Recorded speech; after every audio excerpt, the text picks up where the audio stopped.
네, 안녕하세요, 여러분. 오늘은 발달 심리학 5주차 수업을 진행하도록 하겠습니다. 오늘부터는 3부로 넘어가게 되고요. 이제 3부에서는 아동 청년 발달에 대해서 쭉 계속해서 다루게 될 거고, 오늘은 그 중에서 7장, 영아기의 발달에 대해서 강의를 진행하도록 하겠습니다. 자, 5주차 내용 들어가기 전에 4주차에 대해서 잠깐 복습을 할 건데요. 4주차는 이제 아이가 태어나기 전부터 신생아까지, 그러니까 태내 환경에 엄마 뱃속에 있을 때부터 태어나고 한 달까지 그 시기에 대해서 설명을 드렸는데, 그 부분을 이해하기 위해서 인간 발달에서의 유전학적 기초에 대한 기초적인 내용 설명을 드렸었어요. 그래서 상염색체, 성염색체, 유전인자, 분열 이런 부분들 그리고 유전자나 성염색체, 상염색체 이상으로 인한 유전 관련 질환들, 질병들 설명드렸고 태내 발달과 태내 환경, 엄마 뱃속에서 수정이 되고 난 이후에 어떤 과정이 일어나는지 태내 발달 단계로는 배종기, 배아기, 태아기 이렇게 나눠져서 설명이 됐습니다. 태내 환경과 영양 요인으로는 영양, 약물, 흡연, 질병, 음주 이런 태내 엄마 뱃속에 있을 때 영향을 더 심각하게 받을 수 있다는 부분도 말씀을 드렸고요. 출산과 신생아는 출산은 3단계로 나눠진다. 자궁문이 열리는 개국기, 아이가 나오게 되는 출산기, 그리고 그 이후 단계인 후산기. 신생아는 태어나서 한 달까지를 우리가 신생아라고 얘기를 하는데요. 신생아 때 여러 가지 특징들에 대해서도 말씀을 드렸습니다. 그러면 이제 오늘 배울 부분의 목차인데요. 오늘은 사실 좀 분량은 많기는 한데, 진도상, 네. 영아기 전체에 대해서 오늘, 짧은 시간 동안 다뤄보려고 하고요. 영아기의 신체 발달, 인지 발달, 언어 발달, 사회 정서 발달, 이렇게 크게 네 가지로 나눠서 내용을 살펴보겠습니다. 먼저 영아기의 신체 발달입니다. 교재는 195쪽을 피시면 됩니다. 195쪽. 여기 정말 귀여운 아기들 사진이 슬라이드에 있는데, 네, 제가 좀 가리고 있네요. 귀여운 아이 얼굴을. 자, 영아기는 출생하고 24개월까지를 영아기라고 합니다. 이때는 이 인간 발달의 여러 영역에서 아주 급속한 성장이 일어나게 되는데요. 원래는 태어나자마자는 아이들은 목도 가누지 못하고 그냥 누워있고 누군가에게 의존할 수밖에 없는 그런 시기인데 이 24개월 안에 아이들이 걷고 뛰게 되는 사실은 일생에서 신체적인 변화와 성장이 가장 빠른 속도로 이루어지는 게 이 영아기입니다. 이때는 신체적인 어떤 물리적인 변화나 기능적인 성장 외에도 의사소통이 가능하게 말을 하게 되는 엄청난 변화가 나타나기도 하고요. 처음에는 자아가 누군지도 인식을 못하던 아기들이 나중에는 자기에 대한 인식뿐만 아니라 타인하고 의사소통을 하기도 하고 애착을 형성하기도 하고 그렇습니다. 그래서 이 시기가 매우 매우 중요한 시기라고 볼 수 있는데 두뇌 발달도 이때 엄청나게 발달을 하게 되는 거예요. 그래서 이 영아기를 제1 성장급등기라고 얘기를 합니다. 제2 성장급등기는 여러분이 이제 언제쯤일까 한번 생각해 보시면 아실 수 있을 것 같아요. 내가 언제 이렇게 성장이 급등했지? 요때 영아기는 기억은 안 나시겠지만 우리가 영아기가 그렇고 두 번째 성장 급등기는 사춘기입니다. 그래서 태내기, 엄마 뱃속에 있을 때와 영아기는 두뇌 발달의 결정적 시기입니다. 그래서 이때 생물학적 요인의 영향도 받고 또 환경적인 요인도 많이 받게 돼요. 그래서 두뇌 발달을 위해서는 이 태내기와 영아기의 어떤 환경, 영향이 될 수도 있고 다양한 그런 어떤 환경적인 요인들을 잘 제공하느냐가 중요하겠죠. 그리고 운동 기능이 발달해서 누워만 있던 아이가 기어다니고 걷고 뛰게 되는 그런 변화가 일어나고요. 감각 능력도 급속도로 발달을 하게 됩니다. 감각이나 인지에 대한 건 뒷부분에 또 자세히 나올 거예요.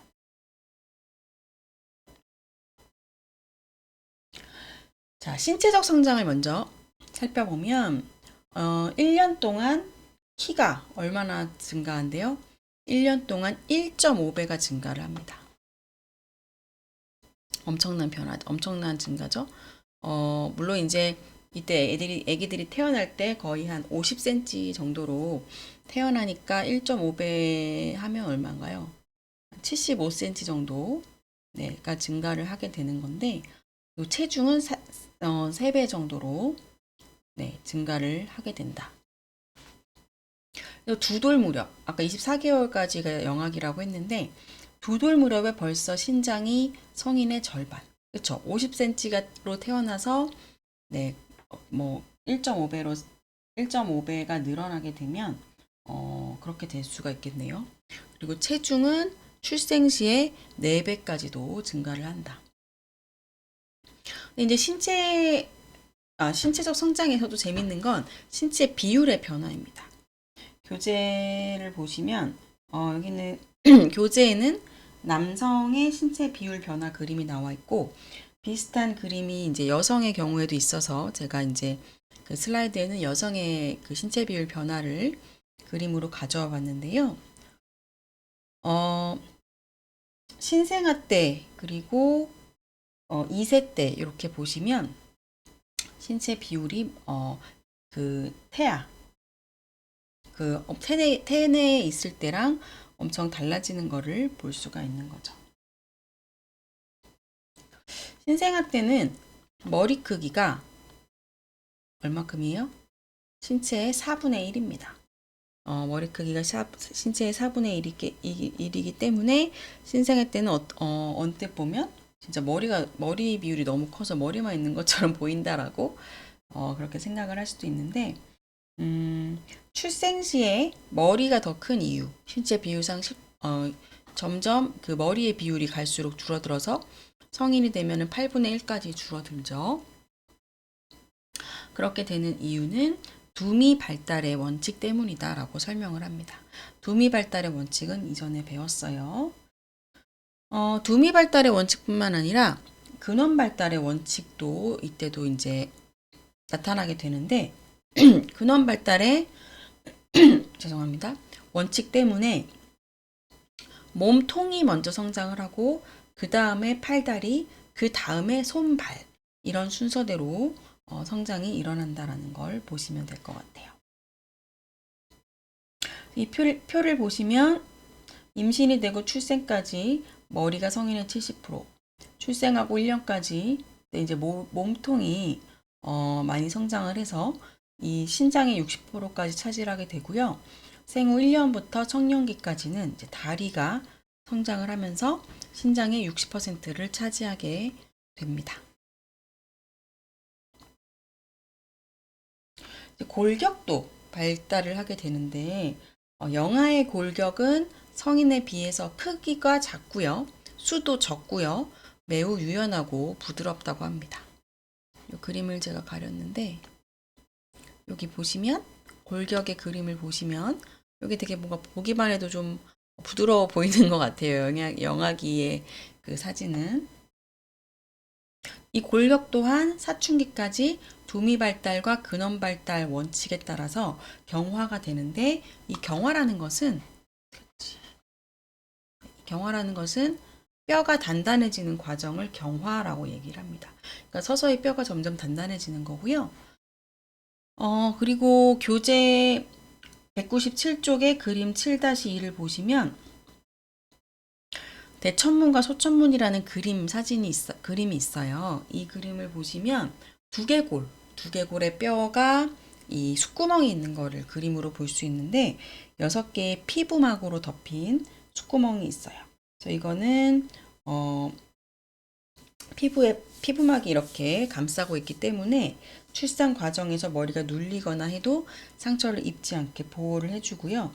이 중에 대천문과 소천문은 우리 눈으로도 관찰이 가능합니다. 그 다음에 근육의 발달로 넘어가면 근육 조직도 역시 영아기에는 작고 약해요. 아기 때는 근육 조직은 35%가 수분으로 구성이 되어 있고 이때도 같은 발달 원칙이 적용이 되고요. 청년기까지 이 근육이 꾸준하게 두꺼워지고 단단해집니다. 그 다음에 이제 치아의 발달인데, 치아는 이제 우리 여러분 아시다시피 치아에는 전니하고 영구치가 있어요. 전니는 몇 개냐? 20개. 영구치는 몇 개냐? 32개. 저는 근데 영구치가 32개가 아닐 것 같고, 24개? 맞나요?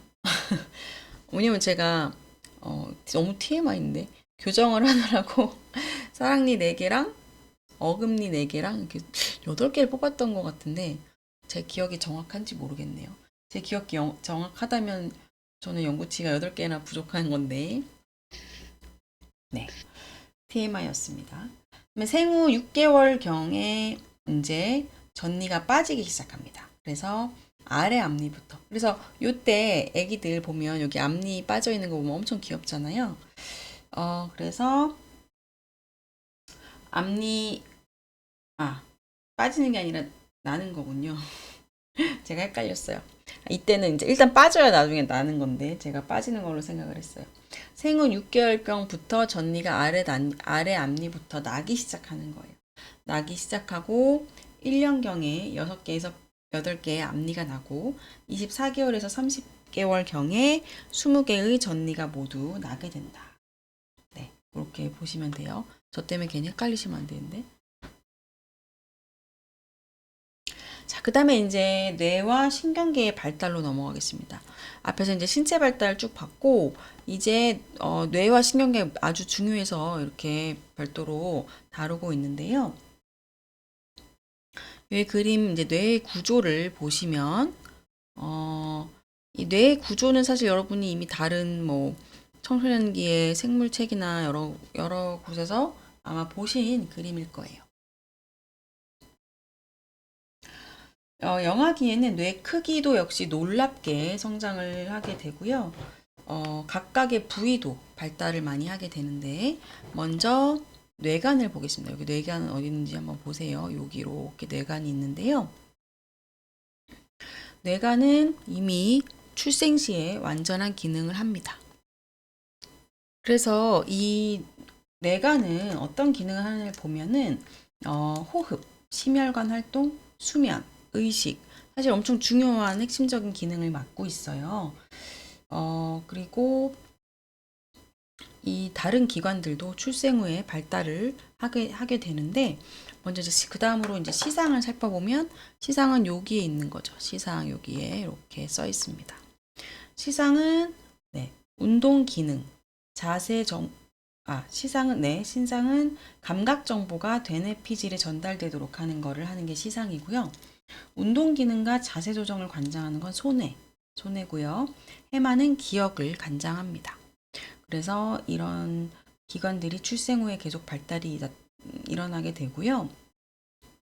대뇌피질은 이제 제일 바깥쪽에 있는 게 대뇌피질인데, 대뇌피질은 출생 시에 가장 발달이 덜 이루어져 있어요.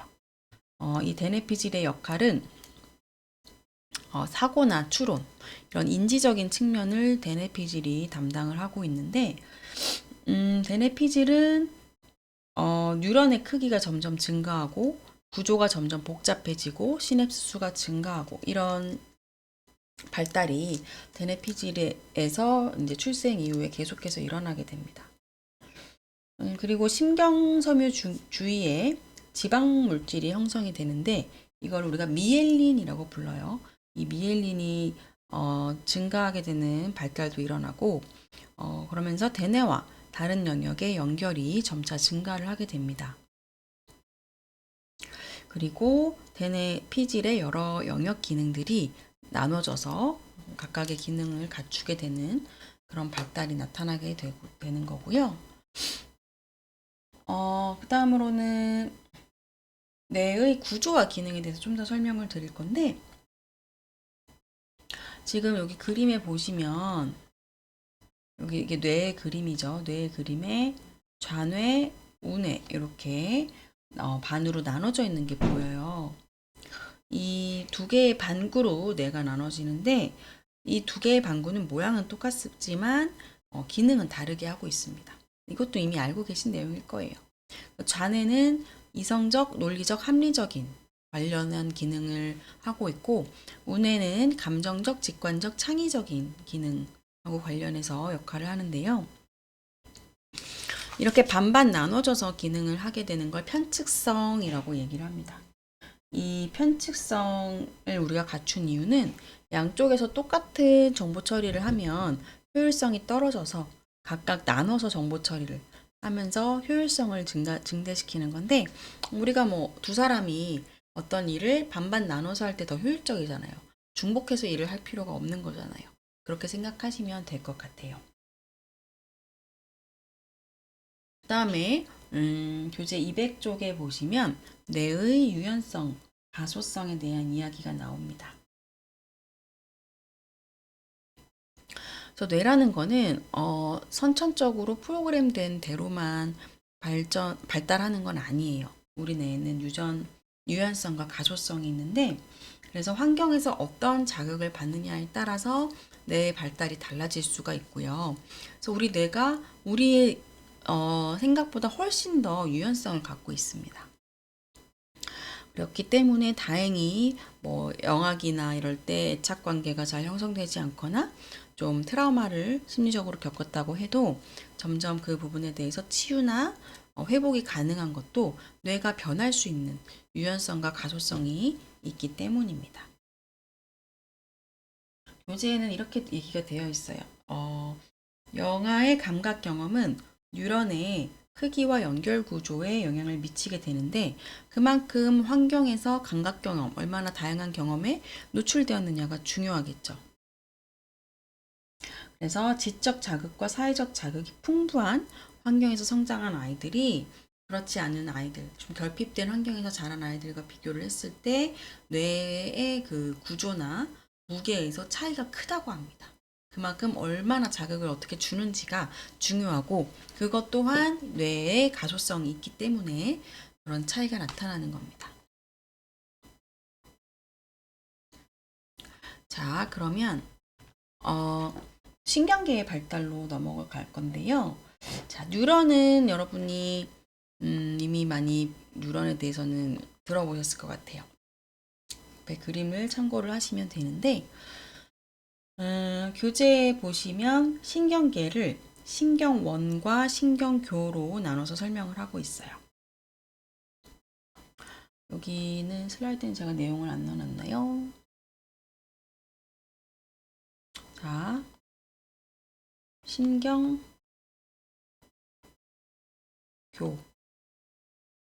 신경교라는 것은 신경원 세포에 영향을 공급해주고, 그리고 신경계를 결합시키는 접착제 역할을 한다. 이렇게 교재에 나와 있어요. 신경원은 뭐냐? 신경원이 뉴런이죠.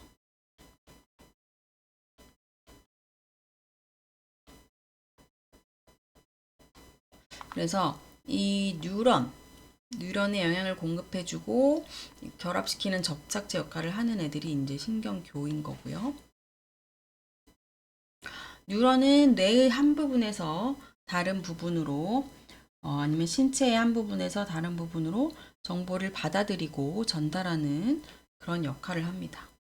뉴런은 어떻게 구성되어 있느냐? 여기 그림에 보시면 세포체, 수지상 돌기, 축색 돌기, 그리고 말초신경 섬유들로 구성이 되어 있어요. 수지상 돌기는 어떤 역할을 하냐? 신경의 전류를 받아들이는 역할을 합니다. 그리고 축색 돌기는 길이가 길어요. 1m 정도의 길이로 신경 전류를 전달하고 아까 이제 지방 물질이 형성되는 게 미엘린이라고 했는데 이 미엘린 막이 이 축색돌기를 보호를 하게 됩니다. 그리고 말초 신경섬유 여기 이쪽이죠. 말초 신경섬유에서는 다른 뉴런으로 정보가 전달이 되는 거예요. 그럼 또 다른 뉴런의 수상돌기가 정보를 받아들이겠죠. 시냅스는 뉴런의 말초신경섬유와 다른 뉴런의 수지상돌기가 연결되는 부분을 시냅스라고 하는데, 그러니까 이게 여기하고 다른 애의 이쪽하고가 연결되는 그 부분이 시냅스인 거예요. 출생 후에 형성이 되고요. 평생 갖게 되는 1000개에서 2000개의 뉴런은 임신 6개월경에 형성이 된다고 합니다.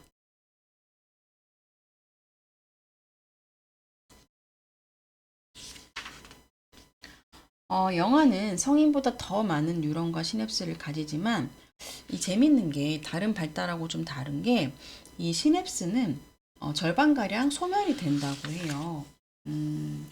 그래서 202쪽에 내용이 좀 자세히 나와 있는데 다른 뉴런과 성공적으로 연결된 뉴런은 그렇지 못한 뉴런을 밀쳐낸다.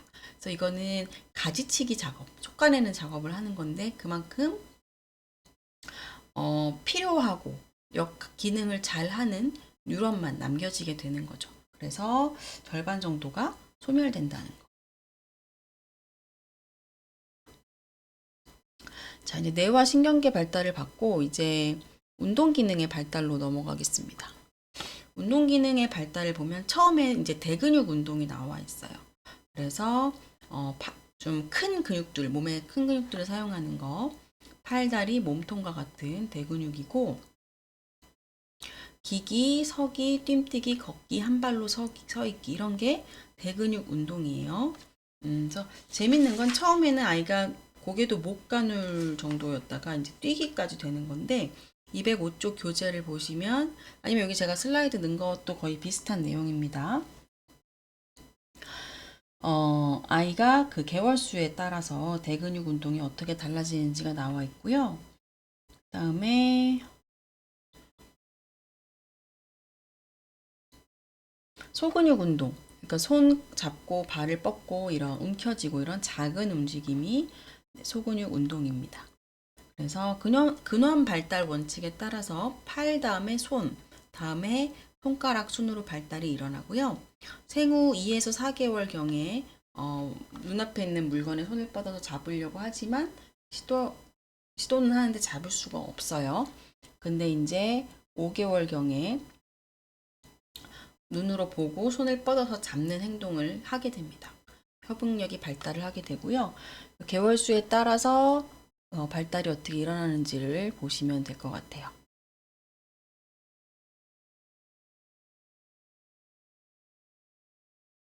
그 다음에 이제 감각과 지각의 발달로 넘어갈 건데 감각과 지각은 5가지 우리에게 오감이 있죠. 그게 각각 영아기 때 어떻게 발달하는지를 보시면 되는데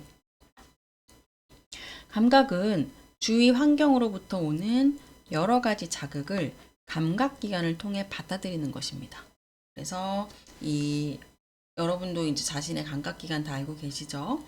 처음에 나오는 게 시각이고, 그 다음에 청각, 그 다음에 후각, 미각, 촉각 이렇게 5가지 감각으로 우리는 이 5가지 감각을 활용해서 살아가고 있어요. 그럼 지각은 무엇이냐? 어떤 감각이 우리에게 이렇게 알아차려졌을 때 이 감각에 의미를 부여하는 게 그게 과정이 지각입니다. 그래서 우리 귀에 어떤 음악 소리가 들렸을 때 음악 소리를 듣는 것까지는 감각이고요. 음악 소리를 들으면서 이거 내가 좋아하는 음악인데 이렇게 뭔가 의미를 확인하는 것은 지각 이렇게 나눠서 이해하시면 좋을 것 같아요.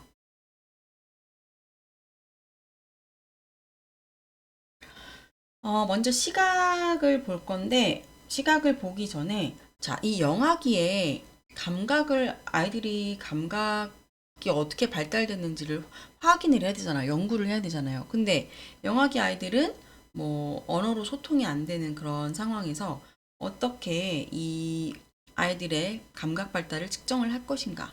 이 아이들이 시각이 발달했는지 우리가 어떻게 알 것인가? 그래서 그걸 위해서 네 가지 방법을 썼습니다. 206조 교재 내용을 보시면 좀 자세히 설명이 되어 있는데 선호도 측정법, 습관화, 뇌파 측정법, 빨기 반응 연구 네 가지예요. 그래서 선호도 측정법은 아기에게 두 가지 자극을 주고 뭘 더 오래 바라보는지, 뭘 더 오래 응시하는지, 오래 응시하는 것은 그걸 더 선호한다라고 보는 거죠. 그렇게 해서 연구에 활용을 했고, 그리고 습관화는 여러 번 어떤 자극을 반복해서 줬을 때 그 자극에 익숙해지면 아이들이 더 이상 반응을 보이지 않게 되는데 그걸 활용해서 감각 발달을 연구를 하거나 아니면 뇌파를 직접 측정을 할 수도 있고요. 아니면 빨기 반응 연구는 아이에게 그 공갈 젖꼭지 있죠. 고무 젖꼭지를 빨게 하는데 이 젖꼭지가 전선으로 연결이 되어 있어서 아이가 이걸 빠는 속도나 강도가 기록이 돼요. 그래서 아이가 좋아하는 것 봤을 때는 더 젖꼭지를 많이 빨 수도 있고 그런 차이를 가지고 연구를 할 수 있습니다. 이 부분까지 여기까지 첫 번째 영상을 마무리하고요. 감각과 지각의 발달 5가지 감각의 구체적인 내용은 다음 영상에서 이어서 말씀드리도록 하겠습니다.